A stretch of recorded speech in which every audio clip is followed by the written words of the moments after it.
감사하신 주님, 세상은 계속해서 하나님을 대적하고 있고 저희는 연약하여서 절망할 수밖에 없는 안타까운 상황 속에 저희가 살고 있습니다. 그러나 하나님께서 절망적인 상황을 바꾸시기도 하지만은 그 속에 있는 우리를 강한 자로 바꾸어 주시는 주의 은혜를 베풀어 주심을 감사합니다. 우리를 강한 자로 세우시면서 하나님께서 우리에게 참된 희망을 허락하심을 감사합니다. 에스라 시대에 경건한 하나님의 백성들이 힘들고 어려운 상황을 만났지만은 그러나 그들이 하나님이 주시는 참된 희망을 붙들고 자기 세대가 감당해야 될 일들을 하나씩 하나씩 감당했던 것을 저에게 전해 주셨습니다. 저들을 통해서 또 그들에 관한 말씀을 주님께서 저에게 전해 주셔서 저희가 배우게 하심을 감사합니다. 오늘도 우리가 어떤 상황 속에 있든지 우리가 하나님이 주시는 참된 희망을 붙들고 있는지를 먼저 점검할 수 있도록 도와주시옵소서. 그 희망이 어떻게 자라가고 그 희망이 어떻게 더 큰 희망으로 바꾸어져 가는지를 저희가 배울 수 있도록 도와주시옵소서. 예수님의 이름으로 기도하옵나이다. 아멘. 아마 여러분 이런 실험에 관한 얘기를 들어보셨을 겁니다. 쥐 두 마리를 똑같은 조건에 있는 항아리 속에 집어넣는 겁니다. 쥐의 크기나 쥐의 건강 상태는 아주 비슷합니다. 그리고 항아리의 크기도 비슷합니다. 그런데 이 각각의 항아리에 들어간 쥐가 차이가 뭔고 하니까 한 항아리에는 뚜껑을 완전히 밀봉을 한 깜깜한 항아리 속에 한 마리가 들어갑니다. 그런데 또 다른 항아리에는 한 가지 차이가 있습니다. 완전히 밀봉을 하지 않고 거기에 바늘 구멍 같은 작은 구멍을 하나 뚫어서 위에서 실날 같은 빛이 들어오는 이런 환경 속에 놓인 쥐가 있습니다. 깜깜한 항아리 속에 들어간 쥐는 3시간 만에 죽습니다. 굶어 죽는 게 아닙니다. 목이 말라서 죽는 것도 아닙니다. 불과 3시간이니까 절망 때문에 죽는 겁니다. 그런데 실날 같은 이 빛이 들어오는 항아리 속에 있는 쥐는 같은 건강 상태, 비슷한 크기의 쥐인데도 이 쥐는 무려 50시간을 버팁니다. 그리고 50시간 후에 죽습니다. 비슷한 예를 우리가 실제 얘기에서도 많이 들을 수가 있습니다. 미국에서 실제로 있었던 실화입니다만 아마 이 얘기도 굉장히 유명한 얘기에서 여러분 들어보셨을 겁니다. 늦게까지 일하던 한 사람이 회사의 냉동차에 갇혔습니다. 고함을 지르고 아무리 문을 두들겨도 이미 사람들은 다 퇴근을 해버렸고 아무도 이 사람을 도와주지 않았습니다. 안에서 분명히 열리는 냉동차인데 손잡이가 고장이 났던 겁니다. 그래서 안에서 아무리 해도 열리지 않고 그리고 본인은 냉동차에 갇히게 되고 그 다음날 아침 일찍 출근한 한 회사원이 냉동차 문을 열었을 때 이 사람은 죽어 있었습니다. 그런데 놀라운 것은 그 차가 냉동장치가 고장이 나 있었습니다. 냉동장치가 작동이 됐으면 거기에 누가 살아남을 수가 있겠습니까? 당연히 죽습니다. 영하 10도, 20도 내려가 있는 거기에서 살아남기는 어려울 것입니다. 그런데 냉동장치가 작동이 되지 않았는데 왜 그 사람이 죽었겠습니까? 절망이 사람을 죽인 것입니다. 여러분, 우리가 살아가면서 피할 수 없이 절망적인 상황을 많이 만납니다. 또 절망적인이라고 하는 표현까지는 아니더라도 참 가슴이 답답하고 힘들고 어려운 상황을 평생 우리가 많이 만나면서 살게 되어 있습니다. 하나님께서는 우리를 위해서 환경을 바꾸시는 일을 굉장히 열심히 하십니다. 그래서 복음이 들어가는 곳마다 사람들이 바뀌는 일을 굉장히 많이 하십니다. 이번에도 우리가 바사의 헌금 중에 일부를 중국 소수민족 사역하는 장회주 선교사님한테 보냈습니다만은, 그리고 거기에서 예배당 짓는 건물 사진도 보여드린 적이 있습니다. 근데 고산에 한 3,000m 이상에 사는 사람들에게 복음을 전하기 위해서 들어가서 거기 예배당 지어서 성경을 가르치는데, 지금 이분들에게 무슨 사역도 함께 하는 거 아니까 물 공급하는 사역도 함께 합니다. 해발 3,000m 이상에서 지하수를 뚫는 일이 쉽지가 않습니다. 지하수가 안 되면 어떻게 하는 거 하니까 3,000m 밑에 있는 시냇물을 퍼올리는 겁니다. 펌프를 가지고 퍼올려서 중간 저장고를 만들고, 거기에서 또 퍼올려서 또 중간 저장고를 만들고, 이렇게 해서 물을 해발 3,000m까지 올리는 겁니다. 우리는 옛날에 1년에 2번 목욕탕 갔습니다. 추석 전날 가고 설 전날 가고. 참 생각하면 그때가 언제였던가 싶습니다. 그리고 집에서 한번 목욕을 하려고 하면 여름에는 쉽게 할 수 있는데, 겨울에는 어머니가 물을 데펴서 그걸 부엌에 갖다 놓고 그 목욕 한번 하는 게 큰 일이었습니다. 그래서 잘 못합니다. 부지런한 엄마가 아니면. 그런데 그 사람들은 태어나고 목욕을 할 기회가 없습니다. 세수 못합니다. 물이 없으니까요. 그런데 복음이 들어간 다음에 선교사가 보니까 이분들에게 너무도 시급한 게 물이다. 그러니까 물을 계속 아껴 쓰다 보니까 그 물 때문에 계속해서 건강에도 문제가 생기고, 그래서 복음이 들어간 지역, 교회가 들어간 지역에는 지금 물이 함께 들어갑니다. 교회 예배당이 있는 동네에 사는 사람들은 그 물을 쓰기 때문에 얼굴이 벌써 다릅니다. 매일 세수를 하니까 목욕도 합니다. 여러분, 하나님께서 복음과 함께 우리의 환경을 바꾸는 일에도 분명히 많은 관심을 가지고 계시고 그 은혜를 우리가 입고 있습니다. 그러나 우리가 한 가지 기억해야 할 게 있습니다. 하나님께서는 환경을 바꾸는 일보다 더 중요하게 관심을 갖고 있는 일이 있습니다. 그것은 우리 자신을 바꾸는 것입니다. 우리 자신이 어떤 환경도 견뎌낼 수 있는 사람으로, 강한 사람으로, 지혜로운 사람으로 바꾸는 일을 하나님께서는 꾸준하게 예수님 재림하시는 날까지 계속하실 것입니다. 우리를 강하게 만드시는 하나님의 방법이 많이 있습니다. 그 중에 중요한 방법 하나를 우리가 오늘 본문에서 발견합니다. 절망적인 상황, 안타까워서 머리를 뽑고 수염을 뽑고 옷을 뜯고 죄를 뒤집어 쓰는 이런 고통스러운 상황이지만은 하나님께서 그들에게 희망을 주신다고 말합니다. 여러분, 희망을, 그것도 참된 희망이어야 합니다. 헛된 희망을 마음에 품으면 오래 견디지 못합니다. 또 헛된 희망을 가지고 살면 그 희망이 이루어졌다 싶을 때 더 큰 절망에 빠지게 됩니다. 그러나 하나님께서 주시는 참된 희망을 붙들고 사는 사람은 환경의 지배를 받지 않습니다. 환경에 넘어지지 않습니다. 넘어졌다가도 다시 벌떡벌떡 일어설 수 있습니다. 여러분, 에스라 시대에 그들이 겪었던 절망이 무엇이고 그들이 붙들었던 희망은 무엇이며 그 희망을 어떻게 붙들면서 점점 큰 희망으로 만들어가고 있는가, 그 점을 우리가 오늘 함께 생각해 보려고 합니다. 에스라가 2차 귀환자들 중에서 리더로 들어왔습니다. 50여 년 전에 스룹바벨 등을 비롯한 1차 귀환자들 수만 명이 들어왔습니다. 그리고 그들이 성전 건축까지 끝냈습니다. 그리고 새로운 이스라엘 운동이 시작이 됐고 2차 귀환자들의 리더였던 에스라는 말씀 운동의 핵심 리더로서 부름을 받았습니다. 그런데 4개월쯤 됐을 때, 그들이 예루살렘에 돌아와서 한 4개월쯤 됐을 때 청천벽력 같은 사실을 에스라가 발견을 합니다. 109가정이 이방 여인들을 아내로 맞았는데 그 중에 20%가 제사장과 레위인들이었습니다. 제사장, 레위인은 오늘로 말하면 교역자 같은 입장에 있는 사람들입니다. 지도급 인사들입니다. 영적 지도자들입니다.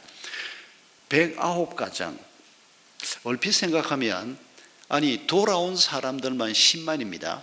거기에 살고 있던 사람들까지 합하면 공동체가, 나라가 작은 나라긴 해도 그래도 한 국가입니다. 한 국가의 109가정이 율법을 어기고 문제를 일으켰다. 어떻게 생각하면 이걸 그렇게 심각한 문제로 받아들이는 에스라가 너무 과민한 거 아닌가, 이런 질문도 하는 사람이 있을 수가 있습니다. 그러나 여러분, 이 상황이 놓여졌을 때 에스라가 얼마나 하나님 앞에 회개하고 있는가를 통해서 하나님은 우리에게 무슨 말씀을 하시고 싶은 겁니까? 이 일이 작은 일이 아니라는 겁니다. 이 일이 얼마나 엄청난 일이고 지금 하나님께서 하려고 하는 새로운 공동체를 세우는 일에 결정적인 배반자들이 여기에 있다고 성경이 말하고 있습니다. 10장 10절에서 배반이라고 하는 단어를 하나님이 쓰고 있습니다. 그래서 에스라가 머리를 쥐어뜯고 옷을 뜯고 하나님 앞에 엎드려서 기도를 하는데, 그때 그 에스라에게 또 다른 리더였던 스가냐라고 하는 분이 와서 하는 말이 무엇입니까? 우리가 하나님께 죄를 지었지만은, 문맥상으로 이 표현은 이런 뜻입니다.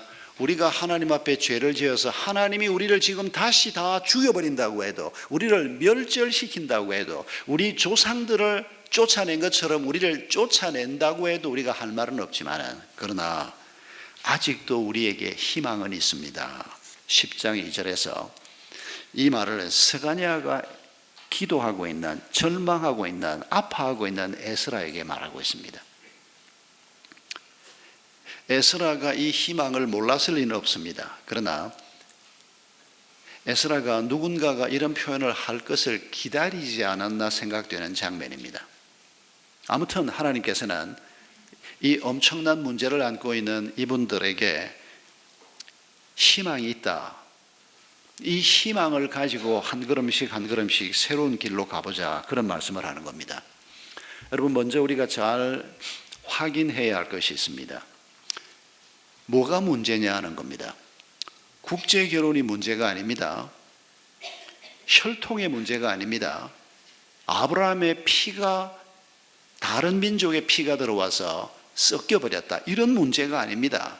여러분, 인간들의 혈통은 어차피 좋다 나쁘다 그렇게 말할 수 있는 혈통이 아닙니다.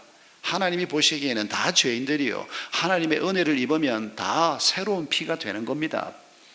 인간들이 건방을 떨고 혈통이 어떻고 뭐가 어떻고 얘기하지만은, 그러나 그건 하나님이 절대 용납하지 않는 표현입니다. 문제가 되는 것은 뭔가 하니까 신앙의 순수성 문제입니다. 여러분, 라합을 기억하시지요? 룻을 기억하실 겁니다. 라합이 누굽니까? 여리고성에 살던 기생이라는 표현보다 아예 영어 성경에서 창녀라는 표현을 바로 쓰고 있습니다. 우리 번역에도 그런 번역이 있습니다만은, 이스라엘 백성들이 요단강을 건너가서 처음 공격했던 성이 여리고성입니다. 성벽 두께가 11m였습니다. 외벽 바깥쪽부터 내벽 안쪽까지 이 벽의 두께가 11m였습니다. 그 시절에 전종 도구를 가지고 쉽게 무너뜨릴 수 있는 성이 아니었습니다. 그 성 안에 살고 있는 사람들 중에 하나가 라합이었습니다. 그런데 라합이 그 성벽의 두께를 믿지 않습니다. 여호수아서를 보면 이 라합이 하나님이 누군가를 알게 됩니다. 그리고 정탐 들어온 사람들을 살리면서 하나님 편에 서게 됩니다. 자기 가족들이 라합 때문에 살게 됩니다. 그 11m 두께의 벽 안에서 너희놈들이 우리를 어떻게 이기랴. 그리고 버티고 있던 여리고성의 모든 사람들이 다 죽음을 당했습니다. 그 절망 속에서 살아난 사람이 라합입니다. 어떻게 해요? 피 때문입니까? 아닙니다. 인간의 혈통하고는 상관없이 그가 하나님을 신뢰하는 믿음을 가지고 하나님 편에 섰기 때문에 집안을 살리고 자신이 살고 나중에 그 라합이 예수님의 조상 할머니가 되지 않습니까? 룻도 아주 비슷합니다. 모압 여성이었습니다. 그런데 자기 동네에 유대인 가정에 이민을 왔고 그 가정의 남자하고 연애를 했고 결혼을 했습니다.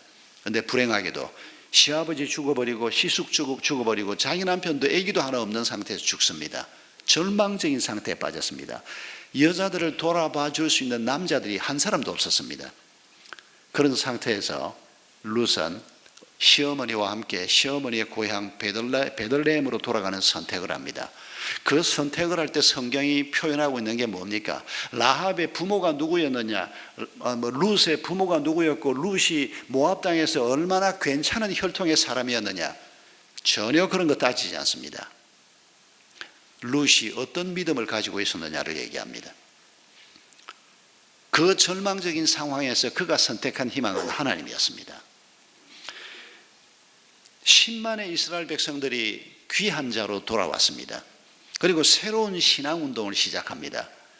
그런데 109명의 남자들이 제사장 레위인을 포함한 남자들이 이방 여자, 우상을 섬기는 여자하고 결혼했습니다. 만약에 그 여성들 중에서 나도 하나님을 섬기겠소라고 말했으면 문제가 됐을까요? 안 됐을까요? 당연히 안 되죠. 하나님께서 이방인들하고는 절대 교제하지 말아라. 이방인들은 하나님의 백성이 될 수 없다. 그렇게 말씀한 게 아닙니다. 예수님의 족보 속에 룻, 라합 같은 여성들이 들어와 있지 않습니까? 여러분, 이분들의 문제는 다른 게 아니고 세상 사람들과 우상을 섬기는 사람들과 하나님 없다고 하는 사람들과 가정을 이루고 거기서 태어난 자녀들 또한 어머니의 영향으로 이스라엘 백성들 속에 섞여서 살면서 성전을 뭐하러 가냐? 율법은 뭐하려고 배우냐? 하나님이 뭐가 있다고? 차라리 우리 엄마가 믿는 신이 더 근사한 신 같은데, 이런 애들이 교회 안에 앉아 있다는 겁니다. 지금 이 상황을 놓고 에스라가 하나님 앞에 그렇게 설포하고 있는 것입니다. 제가 이 본문을 이번에 다시 읽으면서 제 자신이 회개를 많이 했습니다. 여러분, 똑같은 일이 오늘 우리에게도 있지 않습니까? 아마 여러분 대부분이 다 저하고 같이 이번 학기는 제가 쉬었습니다마는 생명의 삶을 하고 그 생명의 삶 끝부분에 가면 본교회 정회원인 사람이 믿음을 갖지 않은 사람하고 결혼하면 교회가 치리합니다 라고 하는 얘기를 듣지 않은 분은 아무도 없을 겁니다. 왜 그렇게까지 합니까? 다른 교회는 안 하는데 다른 교회가 하냐 안 하냐가 우리의 기준이 아닙니다. 성경의 가르침이 뭐냐가 중요합니다. 믿음을 가지고 있는 사람이 우상을 섬기는 사람하고 가정을 이룬다. 하나님의 교회를 세울 수가 없는 겁니다. 하나님은 우리의 가정을 흠도 티도 없는 에클레시아로 세우겠다고 말씀하시는데, 나는 하나님이 뭐라고 말하든 간에 내가 좋아하는 사람이면 그걸로 됐어. 믿음이 있느냐 없느냐 그건 나는 안 따지겠어. 이건 하나님을 배반하는 행위라고 10장 10절에서 분명하게 얘기하고 있습니다. 그래서 우리가 본교회 정회원이 돼서 신앙생활을 하는 사람이라면, 믿음을 가지고 가정을 가지고 있는 분이라면 자녀를 불신 결혼하지 않도록 모든 노력을 다 기울일 것이고, 본인이 미혼이면 싱글이면 결혼할 때 믿음을 가진 사람과 결혼하겠다는 신앙 고백 정도는 있어야 한다고 생각해서 우리가 정회원 헌신 동의서를 받을 때 바로 그 부분을 꼭 언급을 하는 것입니다. 작은 문제가 아니기 때문입니다. 그렇게 해서 가정을 세우면, 어떤 분은 그렇게 말하는 분도 있습니다. 그렇게 해서 세워진 가정이 나중에 장로되고 권사되고 그 집안에서 목사도 나오고. 여러분, 그렇지 않습니다. 하나님의 특별한 은혜로 그런 집안이 없는 것은 아닙니다. 그러나 그 집안에 베풀어 주신 그 은혜 때문에 하나님의 다른 말씀이 무시당하는 것은 그건 바른 해석이 아닙니다. 이런 상황에서 제 자신이 회개했던 건 뭔가 하니까, 지금 에스라라고 하는 지도자는 수십만 백성들 속에서 109가정이 불신 결혼을 한 상황에 맞닥뜨렸습니다. 우리 교회도 요 정도 규모입니다. 출석 교인이 주일날 한 1,800 정도 되는 규모, 등록한 사람은 한 2,500, 3,000 가까이 되는 규모입니다. 그런데 이 중에서 불신 결혼이 생깁니다. 그러면 치리를 하긴 합니다. 그런데 치리할 때 제가 하나님 앞에 울면서 회개해 본 적이 없습니다. 목사인 제가, 리더인 제가 에스라처럼 옷을 뜯고 하나님 앞에 기도해 본 적이 없습니다. 그런데 에스라가 이 문제를 얼마나 아파하고 있는가를 성경이 우리에게 보여주고 있습니다. 에스라의 기도 속에서 우리가 희망의 근거 4가지를 발견을 합니다. 첫째는 뭔고 하니까 9장 6절 이하를 보면 에스라가 우리라고 하는 표현을 쓰고 있는데 이 표현이 어떻게 쓰여지는가를 보십시오. 우리가 지은 죄는 무슨 죄입니까? 우상 숭배자들과 가정을 세운 죄입니다. 에스라가 그랬습니까? 아닙니다. 109명의 남성들이 그랬습니다. 그런데 에스라는 지금 기도하기를 우리가 지은 죄는 우리 스스로가 감당할 수 없을 만큼 불어났고 우리가 저지른 잘못은 하늘에까지 닿았습니다. 여러분, 이 우리라고 하는 단어가 적합한 단어입니까? 저것들이 하나님 죄를 지었고 저것들이 지금 이 공동체를 훼손하고 있습니다. 이렇게 표현하지 않는, 여러분, 이 표현의 의미가 뭘까요? 죄를 지었지만은 그 사람들까지 함께 지금 안고 있는, 지금 에스라의 마음속에 있는 공동체는 이런 공동체입니다. 죄를 지었으니까 잘라내면 되고 저것들하고는 상관없이 우리끼리 길을 가면 되고, 이런 공동체를 세우고자 하는 게 아니라는 것입니다. 우리가 지은 죄 때문에 우리뿐만 아니라 우리의 왕들과 제사장들까지도 여러 나라 왕들의 칼에 맞아 죽거나 사로잡혀가고, 에스라는 이전에 실패한 자기 조상들 말입니다. 하나님의 말씀대로 살지 못하고 결국은 나라가 무너지고 성전이 무너지는 죄까지 뒤집었었던, 기억도 하고 싶지 않은 실패한 조상들까지도 우리는 이라고 표현하고 있는, 내가 서 있는 자리가 나 하나 예수 믿고 나 하나 주님의 은총 받아서 여기에 서 있는 자리가 아니고 실패한 언약의 조상들까지도, 그리고 지금 죄를 범하고 있는 내 이웃들까지도 함께 부름을 받고 서 있는, 여러분, 이런 공동체에 대한 인식을 가지고 있는 이 에스라의 표현 속에 희망이 담겨 있는 것을 볼 수 있습니다. 아니, 여자들은 전부 쫓아내고 애들도 쫓아내고, 그러면 유대인이었던 남자들만 그 공동체 속에 남겨놓는 이런 결정을 하는데 그 여자들까지 다 안고 가면 안 됐냐? 예, 당신이 에스라면 다음에 그런 결정을 또 한번 해보십시오. 그런데 그 시대 사람들은 그런 결정을 했습니다. 오늘 그러면 우리는 만약 우리 집안에, 교회 안에 이 우상을 섬기는 자들하고 결혼을 한 이런 사람들이 우리 집안에 있으면 그러면 이혼시켜야 되느냐? 아닙니다. 그렇게까지 생각할 건 아닙니다. 그러나 여러분, 우리가 잘 기억해야 할 것은 하나님께서 이 시대에 새로운 공동체를 세우면서 이 사람들 마음속에 이 하나님을 섬기지 않는 우상을 섬기는 여성들과 아이들까지도 이 공동체에서 내치자, 이런 엄청난 결단을 했다는 것입니다. 오늘도 우리가 그래야 되냐? 아닙니다. 성경은 그렇게 가르치지 않았습니다. 우리 가족으로 함께 기도하면서 계속 사랑하면서 믿음의 본을 보이면서 그 사람들이 하나님 앞으로 돌아오도록 돕되 이혼해라, 그건 바른 길은 아니라고 생각합니다. 그러나 하나님의 마음은 우리가 알아야 합니다. 하나님께서 이 상황을 그 시대 사람들에게는 우리가 아이들을 이 우상 숭배자들과 그 하나님 믿지 않는 아이들까지 다 내보내겠습니다. 여러분, 이건 에스라가 한 결정이 아니고 에스라가 기도하고 있는 동안에 사람들이 함께 회개하고 기도하기 시작합니다. 그러면서 여론이 점점 더 형성되고 퍼져가면서 그 속에서 자연스럽게 만들어진 결론이라고 성경이 우리에게 소개하고 있습니다. 그리고 에스라는 이 말을 지도자로서 그대로 받아들이는 것으로 성경이 설명하고 있습니다. 이번 신학 강좌를 통해서 제가 특별하게 한 가지 도전받은 것이 이 우리라고 하는 공동체에 대한 강사의 해석이 참 도전적이었습니다.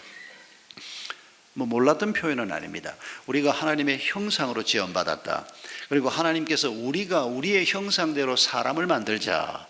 삼위일체 하나님, 성부, 성자, 성령 세 분이신 하나님께서 하나가 되시고 서로 사랑하는 관계가 되시고 온전한 연합을 이루고 계시는 이분들이 자기들과 아주 비슷한 인간을 만들어서 인간과 하나님 사이에 새로운 교제가 형성이 되게 하시고, 우리가 우리와 비슷한 형상을 가진 사람을 만들고, 우리가 이 하나님의 형상을 받음으로 하나님의 공동체의 자녀로 함께 들어오게 되는, 그리고 우리 서로를 하나님께서는 남자와 여자를 만들었는데, 여러분 그 표현이 단순히 남자와 여자가 아니고 암과 수를 만들고, 그러니까 남자가 있음으로 여자가 존재할 수 있고 여자가 있음으로 남자가 존재할 수 있는 관계로 만들었다는 것입니다. 그리고 이웃을 내 몸처럼 사랑한다. 이웃이 내가 존재함으로 나도 존재할 수 있고, 저 사람이 존재할 수 있고, 저 사람이 존재함으로 나도 존재하는 관계 속으로 우리가 다 부름을 받았다는 것입니다. 참 귀한 설명이었습니다. 여러분, 우리가 함께 부름을 받은 이 공동체는 그저 예배 같이 드리고 반갑습니다, 손 한번 흔들고 끝날 관계가 아니고, 내 옆에 앉아있는 이분 어떤 분인지 잘 모르지만은, 그러나 여러분, 이분이 하나님의 사람으로 존재함으로 내 존재가 빛이 나게 되는, 그래서 우리가 서로 우리라고 하는 단어 속에 함께 있게 되고 이게 영원으로 이어지는 이런 공동체라는 사실을 기억해야 합니다. 그래서 하나님께서는 서로 돌아보는 일을 그렇게 강조하시는 것입니다. 단순히 내가 여유가 있기 때문에 다른 사람을 좀 도와준다, 그런 정도가 아닙니다. 가난한 사람을 위해서, 그 사람들의 자존심이 상하지 않도록 돕도록 하기 위해서 내가 그냥 나누어 주는 게 아니고 내 밭에 일부러 좀 이삭을 남겨놓고 들어가고, 그러면 그 이삭을 주우러 나가는 사람들은 누구 눈치 볼 것 없이 그 이삭을 주워서 자기 것으로 삼아 가져갈 수 있는, 가난한 사람의 자존심까지 생각하는 하나님의 세심한 배려는 우리 또한 이웃에 대한 그런 배려를 가져야 하는 것을 가르치고 있는 것입니다.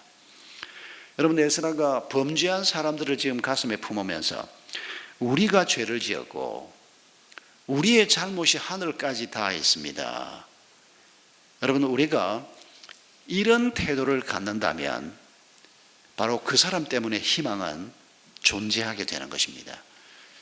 다른 사람에 대한 배려가 없고 죄를 범했기 때문에 저 사람하고는 얘기가 안 되고, 얘기가 통하지 않으니까 저 사람하고는 나는 얘기할 필요가 없고, 여러분, 우리가 그런 존재가 아니라고 하는 이 에스라의 고백을 기억하십시다. 우리가 또 한 가지 에스라의 기도에서 희망을 발견하는 것은 에스라의 죄의 고백입니다. 피 맺힌 죄의 고백입니다. 109가정 중에서 제사장과 레위인의 가정이 23가정이었습니다. 12집 하니까 12분의 1 정도면 비슷한 비율로 죄를 짓는 건데, 제사장 레위인이 20%입니다. 일반 백성들보다 이방 혼인을 더 많이 했습니다. 하나님의 율법을 가르치는 사람들입니다. 뭘 배웠다는 겁니까?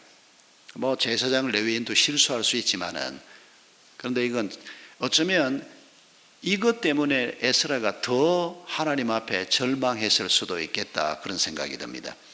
머술람이라고 하는 사람이 여기에 포함되어 있습니다. 머술람은 8장 16절에 언급된 지도자 11명 중에 한 사람입니다. 10장 15절을 보면 이 이방 혼인 문제를 정리해야 한다는 공동체의 의견에 반대 의견을 낸 사람 중에 한 사람이 머술람입니다. 이 사람은 다시 말하면, 아니 이렇게 이미 결혼했고 앞으로는 못하게 하고 결혼했는데 그냥 살도록 해야지 무슨 소리냐, 이런 입장에 서 있었던 사람인데, 여러분, 이 사람이 핵심 지도자, 제사장 레위는 아닌데 핵심 지도자 11명 중에 한 사람이었습니다. 에스라가 9장 6절 이하를 보면, 하나님, 너무나도 부끄럽고 낯이 뜨거워서 하나님 앞에 차마 얼굴을 들 수 없습니다.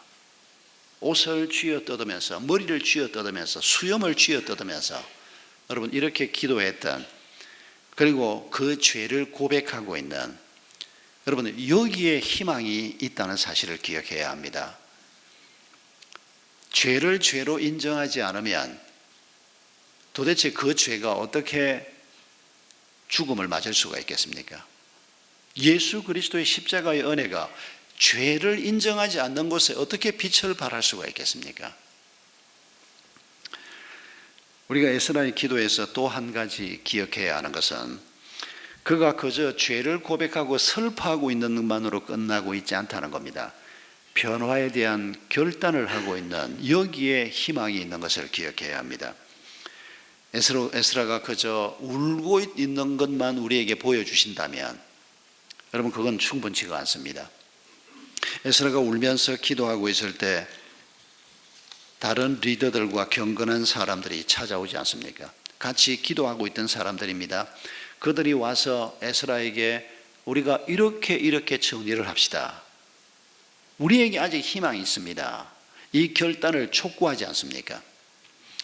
여러분, 에스라가 귀환한 지 한 4개월쯤 된 후에 이 이방 혼인 문제가 이 공동체 안에 꽤 많이 문제가 된다는 사실을 발견을 했다고 말하고 있는데, 그랬을 때 에스라가 취한 태도가 우리에게 굉장히 모범이 됩니다. 그가 지도자인데 아무 말 하지 않고 하나님 앞에 엎드려서 회개 기도를 시작합니다.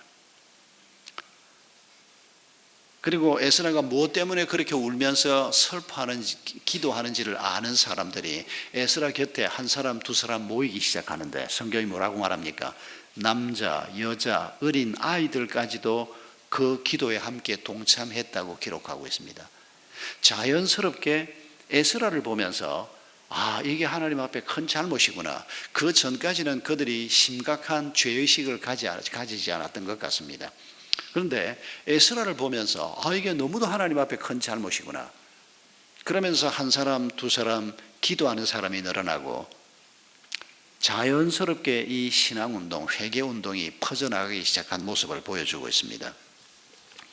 그리고 그들 속에 여론이 형성되기 시작한 겁니다. 이 문제를 어떻게 해야 될까? 이왕 결혼했으니 이 사람들을 좀 집중 코스에 넣어가지고 이 사람들을 다시 좀 훈련을 시키고, 하나님을 받아들이는 사람들은 좀 남겨놓고 그래도 받아들이지 않은 사람은 공동체에서 아웃시켜야 될까?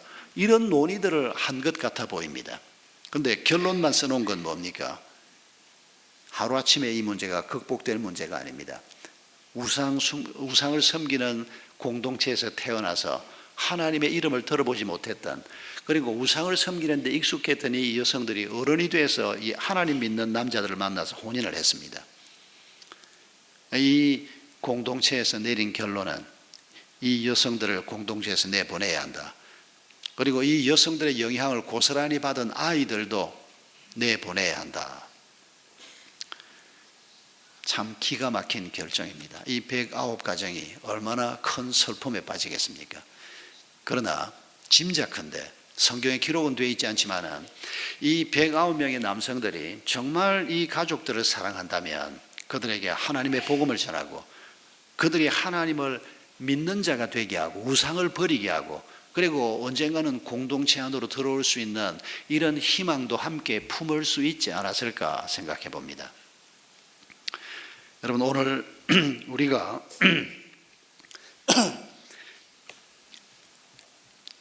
비단 이방 결혼 혹은 불신 결혼 문제만이 아니고 우리 속에 들어와 있는 죄악들을 생각하면서 그 죄에 대해서, 또 다른 사람의 죄에 대해서도 우리가 이런 공동체 의식을 가지고 하나님 앞에 회개하면서, 그리고 변화에 대한 결단으로 나아갈 때 하나님이 우리에게 주시는 희망은 자리를 잡기 시작하고 점점 더 큰 희망으로 바뀌어 갈 수 있는 것입니다.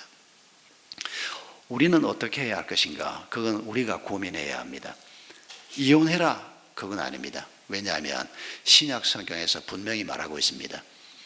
내가 하나님을 믿는데 내 배우자가 하나님을 믿지 않습니다. 내가 믿음을 가지고 있다는 이유로 내가 그 사람을 버린다, 버리지 말라고 얘기합니다. 고린도서에서 분명히 사도 바울이 가르치고 있습니다. 그 사람이 나를 버리겠다고 하면 그건 문제가 좀 달라집니다. 그런데 내가 믿음을 가지고 있기 때문에 나 믿음 없는 너 같은 거하고는 못 살겠다, 그건 바른 태도가 아니라고 말합니다. 어떻게 해서든지 우리가 기도하고 잘 섬기고 나를 통해서 하나님이 얼마나 좋은 분인가를 내 가족이 알게 되는, 이게 신약교회가 가르치는 새로운 적용 방법입니다. 마지막으로 한 가지 더 에스라의 기도에서 우리가 발견하는 것은, 에스라가 하나님의 자비에 대한 믿음을 가지고 기도하고 있다는 것입니다. 9장 6절을 보면 에스라는 이스라엘 백성들이 범죄하고 그 땅에서 쫓겨난 것을 당연한 결과라고 얘기합니다. 그러나 8절을 보면 자비로우신 하나님께서 이 백성을 망하게 버려두지 않고 일부를 남기셨다고 표현하고 있습니다.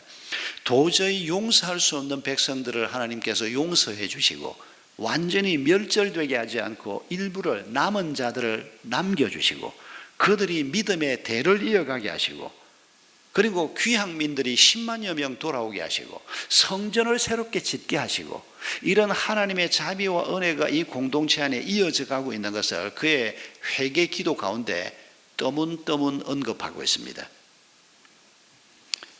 이 기도의 마지막 부분인 15절에서 우리 가운데 어느 누구도 감히 주님 앞에 나설 수가 없습니다. 이렇게 15절의 기도의 막바지에서 말하고 있는데 이 말은 아무도 안 나서겠다는 말이 아닙니다. 지금 자기가 나서고 있지 않습니까? 살려달라고 나서고 있지 않습니까? 이 문제를 극복할 수 있게 해달라고 지금 옷을 찢고 수염을 뜯으면서 머리카락을 쥐어 뜯으면서 기도하고 있지 않습니까? 이 기도의 근거가 무엇이냐 그 말입니다. 하나님의 자비에 대한 믿음입니다. 지난날 하나님이 우리에게 베풀어 주신 자비를 생각할 때 오늘 이 상황에서도 하나님께서 자비를 베풀어 달라. 이런 사람들에게 희망이 있는 것입니다. 정말 희망이 없는 사람은 하나님 앞에 분명하게 죄를 범하고도 뭐가 잘못돼서 다 그러고 살던데 목사도 장로도 다 그러고 살던데 여러분 절대 그런 말을 우리의 말이 되지 않게 하십시다. 하나님의 말씀에서 벗어나 있으면 우리가 그것이 잘못된 것인 것을 깨닫고 그리고 다른 사람의 죄에 대해서도 우리가 비난하는 게 먼저가 아니고 함께 우리가 이 길을 잘 가게 해 주십시오. 이런 기도를 올려드리면서 회개하고 변화를 결단하고 그리고 그 변화에 대한 결단이 하나님의 자비의 근거에서 주님의 은총의 근거에서 나아가는 길임을 고백하고 있는 이 사람들에게 희망이 있는 것입니다. 여러분 우리는 무엇 때문에 절망하고 있고 무엇 때문에 우리는 힘들어하고 있습니까? 이 질문은 우리가 무엇에 목을 메고 살고 있는가라고 하는 질문으로 바꾸어 보면 답도 쉽게 찾을 수가 있습니다. 우리는 주로 내가 목을 메고 살고 있는 그 일이 제대로 풀리지 않을 때 거기에서 문제가 생겼을 때 우리는 절망하기 때문입니다. 무엇을 위해서 목을 메고 지난 주간도 한 주간 사셨습니까? 또 이번 주간은 무엇을 위해서 열심히 달려가 볼 생각을 하십니까?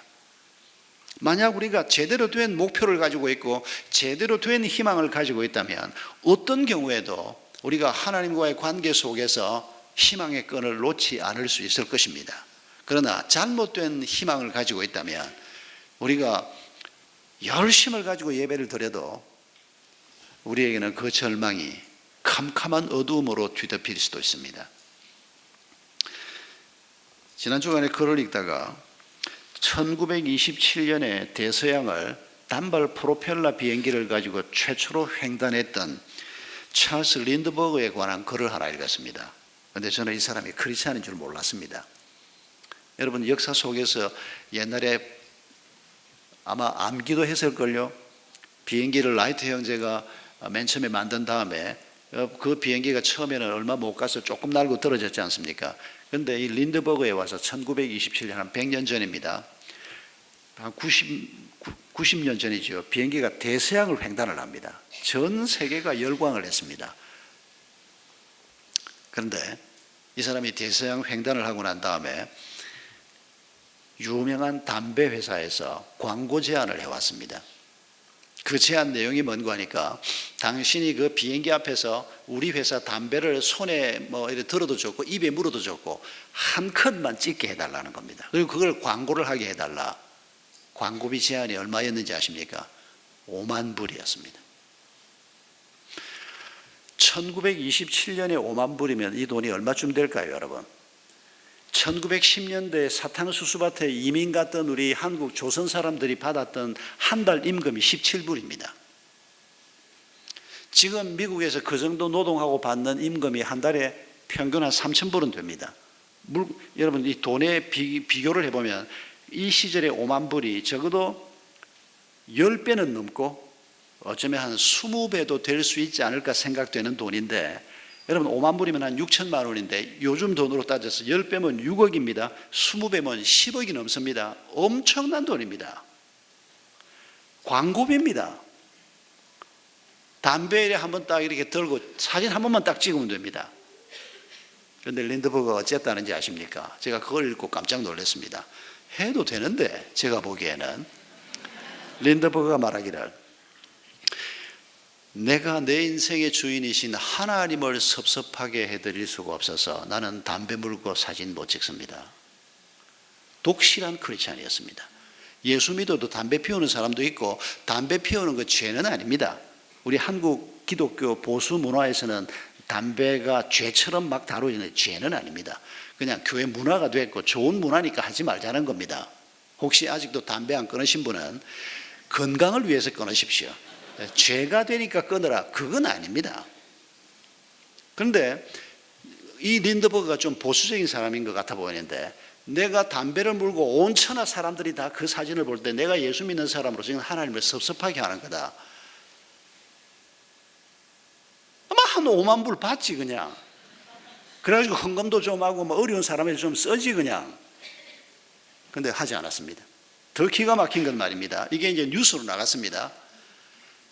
얼마 후에 린드버그에게 편지가 하나 왔습니다. 그 편지의 내용이 뭔고 하니까 나는 돈을 위해서 평생을 살아온 사람인데 당신이 5만 불이라는 돈 앞에서 하나님 섭섭하게 하지 않겠다고 그 돈을 안 받겠다, 광고 모델 못 되겠다고 하는 걸 보고 자기가 어릴 때 교회를 다닌 사람 같아 보이는데 회개하고 하나님께로 돌아가기로 했다. 당신을 보니까 내 인생이 너무 잘못됐구나 하는 것을 깨달았다. 그리고 당신에게 10만 불 후원을 하겠다. 10만 불이면 대서양을 4번 왔다 갔다 할 수 있는 비용이었답니다. 이 사람이 후원자가 필요합니다. 계속 그런 일을 하고 싶어 하는 사람이니까. 그런데 이번에는 또 린드버그가 어쨌는지 아십니까?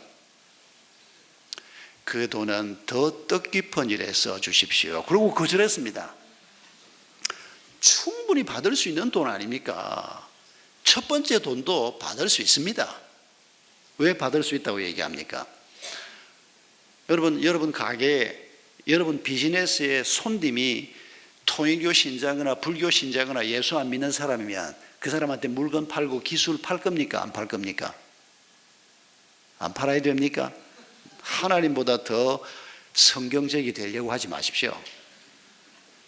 아니 가게 주인이 내가 수퍼를 하는데 들어오는 사람마다 당신 예수 믿어? 예수 안 믿으면 나는 물건 안 팔아. 이런 사람이 믿음 좋은 사람일까요? 아닙니다, 여러분. 성경을 그렇게 배우면 안 됩니다. 더 친절하게 물건을 팔아야죠. 이문도 좀 적게 남기고. 내가 집 하나 새를 놓는데 예수 안 믿는 사람은 내 집에 못 들여. 그거 좋은 믿음 아닙니다. 차라리 집세를 좀 싸게 해주는 게 좋은 믿음입니다. 해도 괜찮은 일입니다. 그러나 혹시 린드버그처럼 말입니다. 그런 마음을 하나님이 주시면 우리는 돈을 위해서 사는 사람이 아니니까 이런 고백을 한 번씩 할 필요가 있고 그런 사람을 한 번씩 하나님 우리 앞에 보여주시는 겁니다. 여러 해 전입니다마는 어떤 친구 목사를 만났더니 나는 잘 모르는 우리 그 학생 집회에도 가끔씩 왔던 장로님 한 분이 얘기를 하는데 이 장로님이 음향 회사를 하는데 굉장히 뛰어난 기술을 가지고 있답니다. 그런데 이분이 조그마한 회사인데 통일교에서 예배당을 건사하게 짓고 그게 음향이 한 200억 정도 음향이 들어가는데 이 공사를 이 회사에 맡아달라고 부탁을 한 겁니다. 다른 임원들이 사장님 이 공사를 우리가 맡아서 마진 한 10%만 남기면 내년 한 해 동안 직원들 월급 문제가 해결이 된다. 하자. 해야 될까요? 하지 말아야 될까요? 졸지 마십시오. 해도 됩니다. 오늘 우리가 이 복잡한 세상 예수 안 믿는 사람들 속에 섞여 살면서 그럴 때 나는 통일교회 내 기술 못 팔아도 됩니다. 혹시 그런 상황이 있는 분들은 너무 고민하지 마십시오. 그런데 이 장로님은 어쨌는고 하니까 이거 팔아도 되는데 그런데 자기 기술을 가지고 통일교 이것들이 거기서 설교도 하고 그럴 걸 생각하니까 너무 마음이 아프더라는 겁니다. 그래서 회사에서 하자는 걸 자기가 차라리 우리가 이건 하지 말고 다른 걸로 가자. 그래서 안 한 겁니다. 잘했습니까? 잘 못했습니까? 잘했습니다. 한다고 잘못한 건 아닙니다. 그런데 안 하는 건 잘한 겁니다. 특히 하나님이 그런 마음을 주시는데도 안 하면 그건 잘못하는 겁니다. 참 이게 여러분 쉽지가 않습니다. 우리가 죄가 되냐 안 되냐 하는 것을 잘 판단하지 않으면, 그래서 우리가 생명의 삶 성경 공부할 때 맨 첫 과가 죄인데 거기 세 가지 죄를 얘기합니다. 기억나십니까? 다 잊어버렸을 겁니다 아마. 그런데 우리는 대개 한 가지 죄만 기억합니다. 양심의 문제, 민감한 문제들도 성경이 죄라고 지적하는 그 죄 문제를 항상 맨 처음 다루는데, 여러분 우리가 무엇을 위해서 사는 사람이냐? 돈을 위해서 사는 사람은 아니라는 겁니다. 그래서 한 번씩 하나님이 우리 마음에 그런 도전을 주실 때 200억이라도 내가 포기한다, 하나님의 이름을 위해서, 이럴 때도 한 번씩은 있어야 되고, 늘 그러다가는 사업 망할 수가 있으니까 그래도 또 예수 안 믿는 사람들이 뭐 할 때 우리가 무조건 나는 그것 때문에 못한다, 이렇게 교조적인 그리스도인은 될 필요가 없다는 겁니다. 중요한 것은 무엇을 위해서 내가 목숨 걸고 사느냐, 이걸 잊지 말자는 겁니다. 돈이 아닙니다. 세상에서 유명해지는 게 아닙니다. 편안하게 사는 게 아닙니다. 하나님의 뜻을 이루는 자가 되는 것입니다. 그런 희망을 가지고 살려고 하는데, 그리고 내 가정 하나만이 아니고 이 이스라엘 공동체가 새롭게 세워져야 하겠는데, 무려 109가정이 육신의 욕망을 따라 길을 걸어가는, 거기에 20%나 되는 사람들이 제사장 레위인들이고, 이러니 에스라가 하나님 앞에 절망하면서 울지 않을 수 없었던, 여러분 이 마음을 우리가 품읍시다. 여러분 우리가 너무 쉽게 남을 비난도 하지만은 비난하는 것이 문제가 아니고, 오늘 이 험난한 세상을 보면서 우리가 무엇 때문에 아파하고, 무엇 때문에 회개해야 하고, 무엇 때문에 변화를 결단해야 하고 하나님의 자비를 구해야 하는지를 우리가 다시 한번 기억하면서, 이 하나님이 주신 길을 따라 걸어가기로 우리가 결단할 때 거기에 희망이 싹트기 시작하는 겁니다. 그리고 그 희망이 우리의 걸음을 따라서 자라가기 시작할 것이고, 그리고 마침내 아름다운 열매를 맺게 될 것입니다.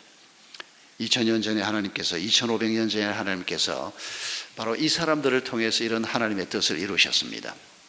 오늘은 우리를 통해서 이 뜻을 이루기를 원하십니다.